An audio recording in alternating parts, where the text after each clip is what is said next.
जय भीम, जय भारत, नमो बुद्धाय। मित्रों, मैं निखिल सबलानिया आपके सामने फिर से एक नया कार्यक्रम लेकर आया हूँ।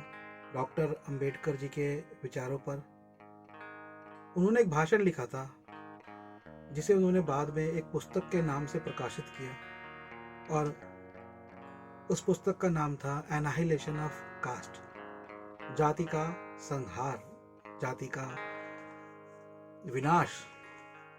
साथ में उन्होंने अपना एक लेख भी लिखा था, कास्ट इन इंडिया, जो कि बहुत पसंद किया गया था जब वह छात्र थे उनके प्रोफेसरों द्वारा। तो ये दोनों, उनके भाषण और उनके लेख को हमने एक पुस्तक में संजोया है। तो जाति का संहार, annihilation of caste, caste in India, Bharat में जातियां।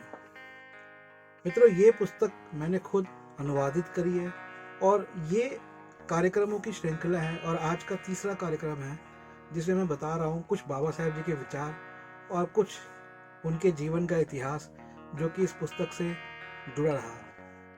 मित्रों, इस तरह के कार्य को करने के लिए आपके आर्थिक सहयोग की आवश्यकता है। पुस्तक को हम सेल एज सच बेचते नहीं हैं, उपहार स्वरूप देते हैं। थोड़ी सी धन की आवश्यकता आपसे रहती है तो हमें फ़ोन अवश्य करें इस तरह के कार्यक्रमों को आगे बढ़ाने के लिए। तो आप नंबर नोट करें 8527533051, 8527533051। निखिल सबलानिया, आप मेरा नाम है, गूगल भी करेंगे तो आपको आराम से मेरा और भी नंबर मिल जाएंगे। तो मैं आज का कार्यक्रम शुरू करता हूँ। ये तीसरा कार्यक्रम है। इन कार्यक्रमों में मैं आपको बाबा साहेब जी के इस पुस्तक से जुड़े कुछ जीवन के पहलुओं और उनके कुछ विचारों के बारे में बताता हूँ। पिछले 2 कार्यक्रमों में मैंने आपको बताया कि उनके कुछ विचार थे कि किस तरह से कमज़ोर तबकों को शिक्षा, फौज और राजनीति, इनकी आवश्यकता होती है। ये मैंने आपको पहले कार्यक्रम में बताया। दूसरे कार्यक्रम में मैंने आपको बाबा साहेब जी स्वतंत्रता के बारे में क्या समझते थे और कैसे वह कहते थे कि केवल आर्थिक बल ही नहीं, बल्कि असल जो स्वतंत्रता के स्रोत हैं वे धर्म और समाज से आते हैं। तो सामाजिक सुधार और धार्मिक सुधारों की आवश्यकता है। आज ये तीसरा कार्यक्रम है। तो सबसे पहले इस पुस्तक के बारे में एक रोचक बात, जब मैंने इसका अनुवाद किया तो एनाहिलेशन जो शब्द है उसका हिंदी में अनुवाद करना था, ट्रांसलेशन करनी थी कि मैं इसका टाइटल क्या दूं। इससे पहले भी इस पुस्तक का कई बार अनुवाद किया जा चुका है और उनका नाम है जाति भेद का उच्छेद, या फिर जाति भेद का बीजनाश, जातिवाद का बीजनाश। तो मुझे थोड़ा सा अटपटे टाइटल लगे तो मैंने सोचा क्या टाइटल दो। तो हमारे भारत में जो हिंदू धर्म है उसमें संहार जो शब्द है बड़ा ही प्यारा शब्द है।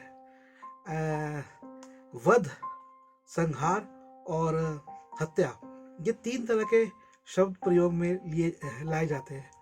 तो हत्या, वध और संहार में क्या फ़र्क है, उस फर्क को आप थोड़ा सा रिसर्च करिएगा तो आपको समझ में आएगा कि संहार शब्द क्या है। मैं थोड़ा सा आपको बताता हूँ।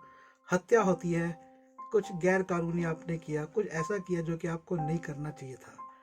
वध होता है जो आप धार्मिक रूप से करते हो, और संहार क्या होता है, जो मुझे नहीं पता, मैं इतना धर्म का ज्ञाता नहीं हूँ, पर संहार होता है जब खुद सृष्टि के रचयिता आकर संहार करते हैं। जैसे कहा जाता है कि शिव ने संहार किया, फला फला फला, मैं नहीं जाता उस पर। तो बुरी शक्तियों का संहार होता है पूर्ण नाश किया। तो यही बाबा साहेब जी की चेष्टा थी और यही उनकी इच्छा थी कि वे संहार करें जातिवाद का, और जहाँ जातिवाद का संहार होता है वहीं पर हमारा समाज पैदा होता है। और यही उनकी इच्छा थी कि वह एक समाज में भारत के लोगों को पिरोए। और उनकी इच्छा केवल हिंदू धर्म से नहीं थी, उन्होंने, मैं आपको बताता हूँ कि बहुत से लोग डॉक्टर अम्बेडकर जी को पता नहीं किस दृष्टिकोण से देखते हैं। लेकिन उनकी दो पुस्तकें हैं, एक लेख है, एक पुस्तक है। एक अन्य का मैंने ही अनुवाद किया है, जिसका मैंने नाम दिया है अछूत और ईसाई धर्म। तो अगर किसी को ये लगता है कि बाबा साहेब जी हिंदू विरोधी थे, तो अछूत और ईसाई धर्म अवश्य पढ़े। बाबा साहेब जी निष्पक्ष होकर लिखते थे। और एक उनकी पुस्तक है थॉट्स ऑन पाकिस्तान, जिसे हम पाकिस्तान अथवा भारत का विभाजन, असल में उस पुस्तक के दो एडिशन है। पहला जो एडिशन था वो था थॉट्स ऑन पाकिस्तान, और जो सेकंड एडिशन रिवाइज एडिशन था वो था पार्टीशन और पाकिस्तान और पार्टीशन ऑफ इंडिया। और असल में क्या है कि उसमें वो अपनी कुछ ऐसे विचार रखते हैं जो कि उनको लगता है कि सामाजिक रूप से एक धर्म द्वारा दिए गए धार्मिक मन से दिए गए धर्म द्वारा नहीं, धार्मिक मन से दिए गए विचार सही नहीं है। तो ये ऐसा नहीं है कि डॉक्टर अम्बेडकर जी ने केवल एक धर्म को पकड़ा, उन्होंने हर धर्म को पकड़ा। और हर धर्म को पकड़ा क्या, उन्होंने पूरे धर्म को कभी बुरा नहीं कहा, उन्होंने किसी भी धर्म को कभी बुरा नहीं कहा। उन्होंने सिर्फ वही बातें पकड़ी जहाँ से मनुष्य आपस में बंटते हैं, जहाँ से, क्योंकि धर्म और सत्ता ये जुड़ी हुई है, ये खुद बाबा साहेब जी बताते हैं। और इंसान दिन रात कार्यों में, इंसान तो किसी ज़ोंबी की तरह काम करता है, जैसे ज़ोंबी की तरह, कोलू के बैल की तरह काम करता रहता है। धर्म के प्रति उसकी आस्था होती है। तो जब भी जो लोग जिस भी धर्म को वह मानता है, जब उस धर्म के जो शीर्ष पे जो लोग होते हैं, पादरी, पुरोहित, मौलवी आदि आदि, वह जब कोई बात उससे कहते हैं या उसे कहते हैं धर्म संकट में है या तुम्हें ये करना है, ये धार्मिक काम है, वह करता है, चाहे इससे मनुष्य का आपस का प्यार खराब हो, चाहे समाज टूटे। धर्म में बहुत भी अच्छी बातें होती है, लेकिन बहुत कम होता है कि लोग अच्छी बातों पर चले।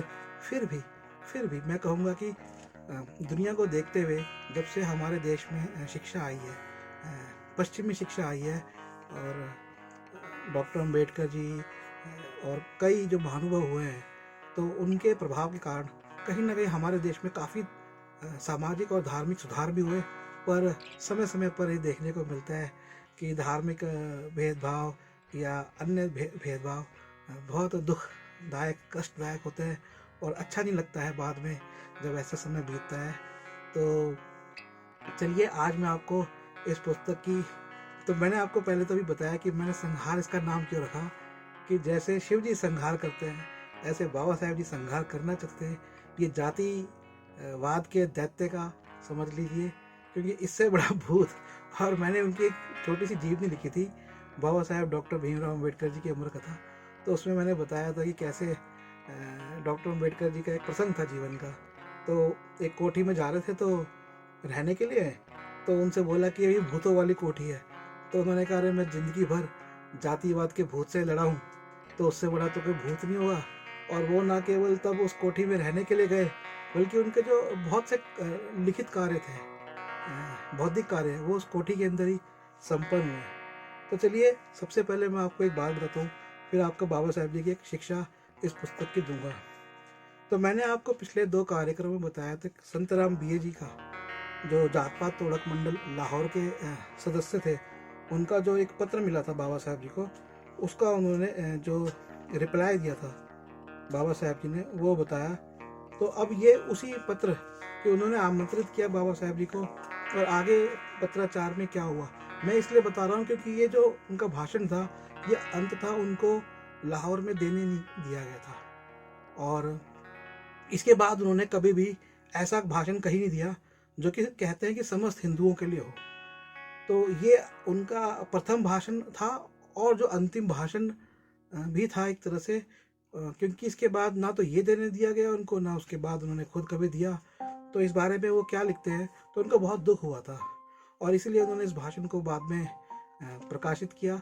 और अभी भी दुनिया में सबसे ज़्यादा पढ़े जाने वाले भाषणों में से एक भाषण ये है। तो देखिए, जब डॉक्टर अम्बेडकर जी को संतराम बीए जी का लेटर मिला 12 दिसंबर 1935 को, और उसके बाद उसमें उन्होंने अपनी इच्छा जाहिर करी थी, लेकिन आगे क्या हुआ उसके बाद, तो डॉक्टर अम्बेडकर जी उस पत्र के जवाब में उनको शायद ये पत्र लिखते हैं। तो क्या लिखते हैं, जात पात तोड़क मंडल, तो वो जो संगठन था उसका नाम था जात पात तोड़क मंडल। जात पात तोड़क मंडल के बारे में मुझे यह बताया गया है कि यह एक उच्च जाति के हिंदुओं के सामाजिक सुधार वाली संस्थान है, जिसका केवल और केवल यही उद्देश्य है कि हिंदुओं में से जाति को समाप्त किया जाए। मेरा उसूल है कि मैं जातिवादी हिंदुओं के किसी भी आंदोलन में शामिल नहीं होता। सामाजिक सुधार पर उनका नज़रिया मेरे नज़रिए से इतना अलग है कि उनके साथ जुड़ना असंभव है। यहाँ तक कि हमारे नज़रिए के आधार पर मुझे उनकी मित्रता बहुत अप्रिय लगती है। इसलिए मंडल ने जब सबसे पहले मुझसे संपर्क किया तो मैंने अध्यक्षता के उनके आमंत्रण को ठुकरा दिया था। हालांकि मंडल ने मेरा इनकार स्वीकार नहीं किया और अपने एक सदस्य को मुझे निमंत्रण स्वीकार करने के लिए बॉम्बे भेज दिया। अंततः मैंने अध्यक्षता स्वीकार कर ली। लाहौर में मंडल के मुख्यालय पर वार्षिक सभा होनी थी। सम्मेलन को ईस्टर के दिन होना था, पर बाद में उसे मई 1936 के लिए स्थगित कर दिया गया।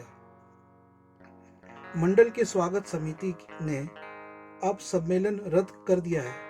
रद्द करने की सूचना मेरी अध्यक्षता वाले भाषण के छपने के बहुत बाद में आई।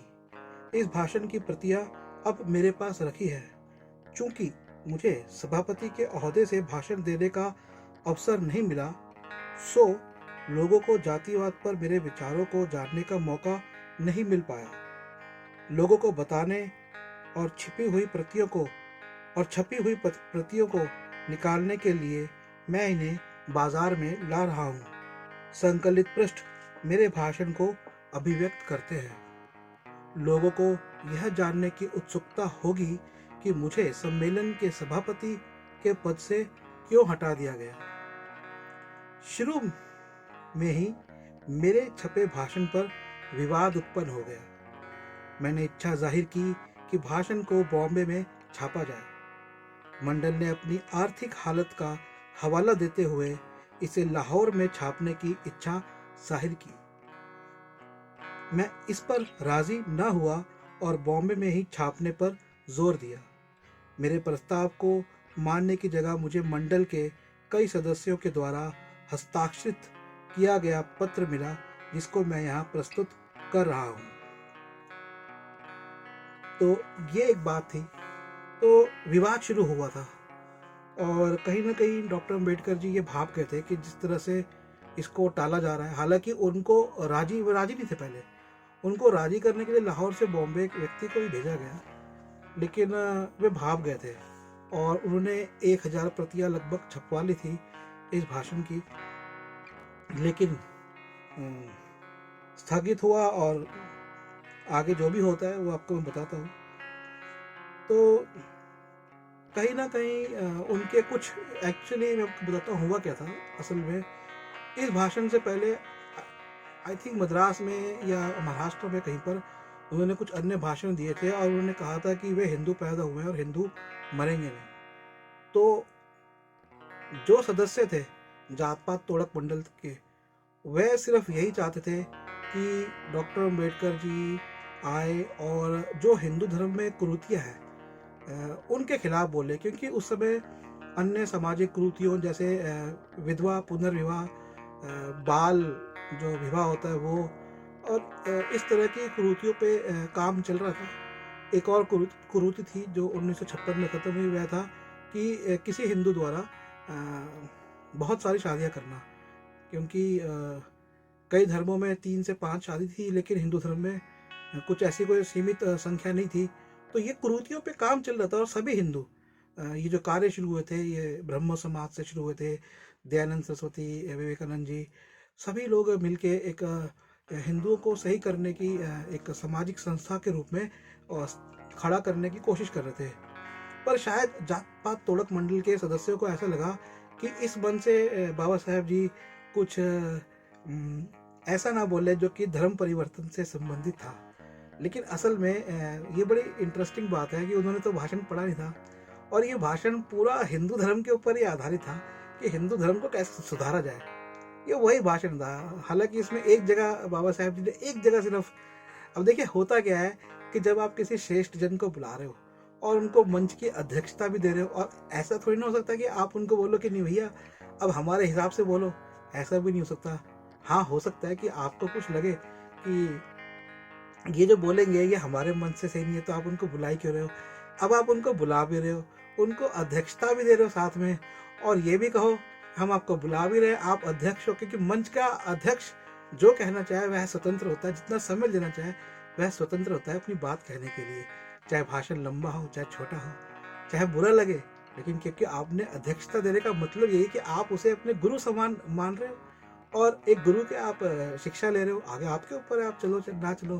तो ये अब बाबा साहब जी भी समझ गए थे कि भाई कारण क्या है, वो समझ गए थे, और कुछ ऐसा पत्रों में लिखा उनसे। तो उनको लग रहा था कि ये जात पात तोड़क मंडल वाले जो है, और जात पात तोड़क मंडल वालों को भी लग रहा था कि शायद वे धर्मांतरण पे बात करेंगे, लेकिन बड़ी मजेदार बात ये थी कि उस पुस्तक में धर्मांतरण पे कुछ था ही नहीं। एक जगह सिर्फ उन्होंने अपने पुराने भाषण का शायद उल्लेख किया है, पर मैंने तो इसका अनुवाद किया, इसमें तो पूरी पुस्तक ये तो हिंदुओं को समर्पित कर दी उन्होंने। मतलब मुझे ऐसा कहना नहीं चाहिए, मैं तो धर्म और जाति पे विश्वास नहीं रखता, लेकिन ये सुधार के लिए पुस्तक लिखी गई थी, और मुझे लगता नहीं कि आज तक कभी इस पुस्तक को ना ठीक से लोग समझ पाए या समझा पाए। ये भी एक बड़ी इंटरेस्टिंग बात है, क्योंकि पुस्तकें लोग, ये जो पुस्तक है ना, ये लोग बांटते हैं। तो जैसे इसका नाम है अनाहिलेशन ऑफ कास्ट, तो कई लोग जैसे हिंदी में बांटते हैं तो जाति भेद का उच्छेद, या जातिवाद का विनाश, या जाति का खात्मा, कुछ भी नाम रखे तो ऐसा लगता है कि जैसे कोई जातिवाद को खत्म कर, लेकिन वो जातिवाद कहाँ से निकलता है, उसकी को खत्म करने की स्कीम क्या है, वो स्कीम है इस पुस्तक में। वो सुधार की स्कीम है, ये सुधार के ऊपर है पुस्तक।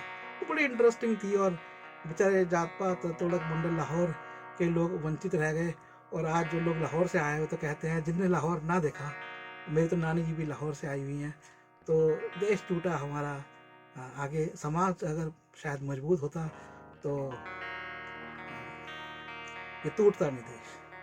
तो ये पुस्तक और इस तरह के कई बौद्धिक कार्यों के लिए आपके आर्थिक सहयोग की आवश्यकता है। आप नंबर नोट करें 8527533051। एक बात और मैं आपसे कहना चाह रहा था, नंबर आपको बाद में बताऊँ, कि ये वाला कार्यक्रम शुरू करने से पहले मेरे मन में एक गाना गूंज रहा था, सारे जहाँ से अच्छा हिंदुस्तान हमारा। तो आप समझ सकते हैं कि मैं किस उद्देश्य से ये कार्यक्रम बना रहा हूँ, हमने अपने जीवन लगा दिया है।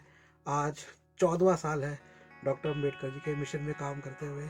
जय भीम, जय भारत, नमो बुद्धाय। और नंबर नोट करें और आपका आर्थिक सहयोग अवश्य दें। 8527533051, 8527533051। जय भीम, जय भारत, नमो बुद्धाय।